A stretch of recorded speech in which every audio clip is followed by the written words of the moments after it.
I'd always thought of Meadowbrook Estates as a peaceful little suburban haven. You know the type: manicured lawns, kids on bikes, neighbors waving as they water their roses. My wife Jenna and I moved here 3 years ago, thrilled to escape the city noise for a quieter life. Our house was modest but cozy, with a decent backyard where I'd sip coffee and chat with my brother on the phone most evenings. It was my ritual. Nothing loud, just me pacing the grass, laughing about old times or venting about work. Never thought that'd make me public enemy. Number 1. Enter Karen, oh Karen. The HOA president, self-appointed guardian of Meadowbrook standards, and the kind of person who'd measure your grass with a ruler. She lived next door, her house a shrine to beige perfection, with a fence so pristine it probably got polished daily. Karen wasn't just nosy, she was a professional complainer. Forgot to roll your trash can in by 6 p.m. Expect a passive-aggressive note. Planted tulips instead of roses. She'd lecture you on community aesthetics. I'd managed to stay off her radar, mostly by keeping my head down and my lawn mowed. Until the phone call incident. It started innocently enough. One evening, I was in the backyard talking to my brother about his new job. I wasn't shouting hell, I was practically whispering because Jenna was inside watching her show. Apparently, that was too much for Karen. The next morning, I found a typed letter in my mailbox, HOA letterhead, and all "Dear Mr. Thompson," it read. It has come to our attention that your loud and disruptive phone conversations in your yard are disturbing the peace of Meadowbrook Estates. Per HOA regulations, outdoor noise must be kept to a minimum. Please refrain from such activities or face fines. Signed, Karen, with her title in bold, HOA president. I was floored. Disruptive. I'd been quieter than the crickets. Jenna thought it was hilarious, but I was pissed. I marched over to Karen's house to clear things up. She answered the door in a cardigan that screamed, "I manage a craft store." Her lips pursed like she'd just tasted bad wine. "Karen," I said, keeping my cool. I wasn't loud. I was just talking to my brother in my own yard. Her eyes narrowed. "Your voice carries Michael. It's inconsiderate. People are trying to enjoy their evenings." She gestured vaguely at her perfect lawn. Like my words had personally offended her petunias, I tried reasoning. Told her I'd keep it down, that I wasn't even close to her fence. But she cut me off. "Rules are rules. If I hear you again, I'll escalate this to the board." Then she shut the door in my face. I stood there dumbfounded. Escalate to the board. Over a phone call. Jenna tried to calm me down, but I was fuming. This wasn't about noise. It was about control. Karen didn't like me. Or maybe she just liked flexing her HOA power. Either way, I wasn't about to let her dictate what I did in my own backyard. The next week was a nightmare. Karen started patrolling her yard like a hawk, binoculars in hand, watching me every time I stepped outside. If I so much as coughed, she'd jot something in a little notebook. Then came the second letter, this one threatening a $200 fine for repeated violations. I called the HOA secretary, who admitted Karen was blowing it out of proportion, but said, "She's the president, Mike, just don't talk on the phone outside, okay?" I hung up seething. This wasn't just petty, it was personal. Then came the shocker. One night I was grilling burgers in the backyard when I noticed something odd. A small security camera pointed directly at my yard from Karen's fence. I thought I was imagining it, but nope.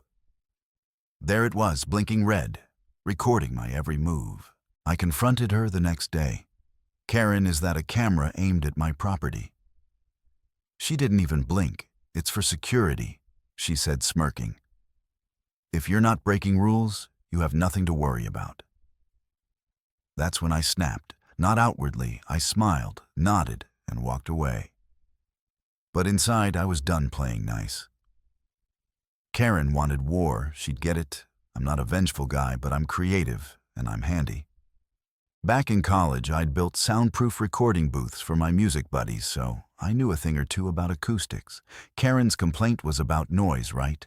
Fine. I'd give her no noise and make a point while I was at it. My plan was simple but brilliant. I'd build a mini noise-canceling booth in my backyard, right up against her precious fence.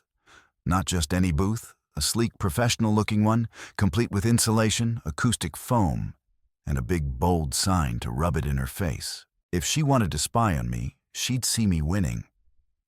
I spent the next few days sketching designs and ordering materials. Home Depot became my second home. I bought plywood soundproof foam, weatherproof paint, and a few LED lights for flair. The booth would be small, about 5 feet, but sturdy with a glass window so I could wave at Karen while I chatted. The pièce de résistance, a custom sign painted in bright red. Mike's noise-free phone zone, HOA approved. I even checked the HOA bylaws. Nothing prohibited temporary structures under 6 feet tall. Karen couldn't touch me. Construction began on a Saturday. I enlisted my buddy Dave, who's a carpenter and loves a good prank.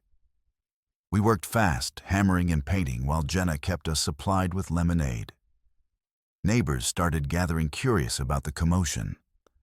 "What's this?" old Mr. Jenkins asked, peering over the fence. "Just solving an HOA problem," I said with a grin. Word spread, and soon half the block was whispering about Mike's booth. Karen, of course, noticed immediately. By noon, she was out there with her notebook glaring like I'd set her lawn on fire. That's when the real drama hit mid-afternoon. As Dave and I were installing the foam panels, Karen stormed over her face, redder than her lipstick. "What is this monstrosity?" she shrieked, pointing at the half-built booth. "You're ruining the neighborhood's aesthetic." I kept calm, wiping sweat off my brow.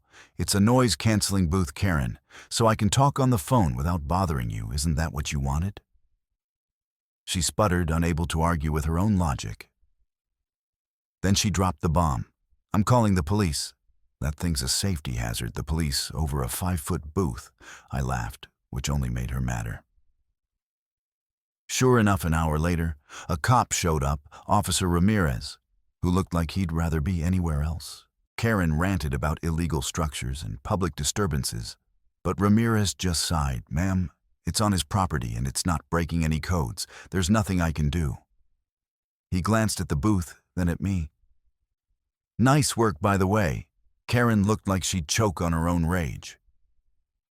She stomped off, vowing to take this to the board.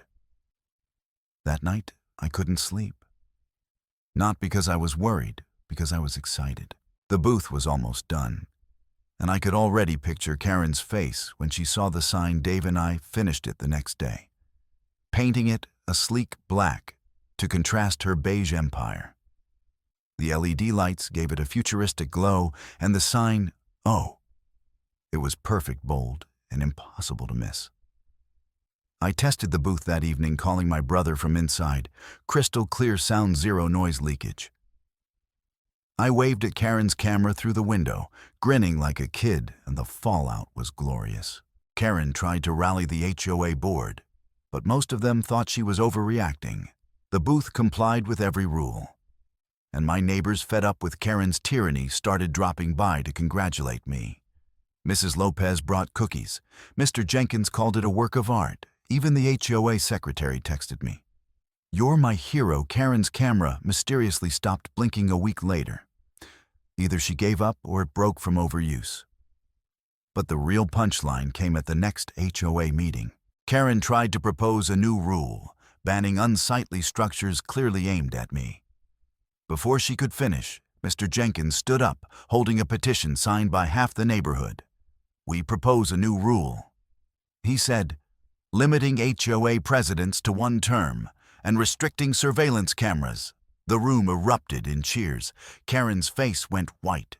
She didn't say a word for the rest of the meeting. I still use the booth. It's my sanctuary, a middle finger to petty tyrants everywhere. Every time I'm in there, I think about how one stupid complaint turned into a neighborhood rebellion.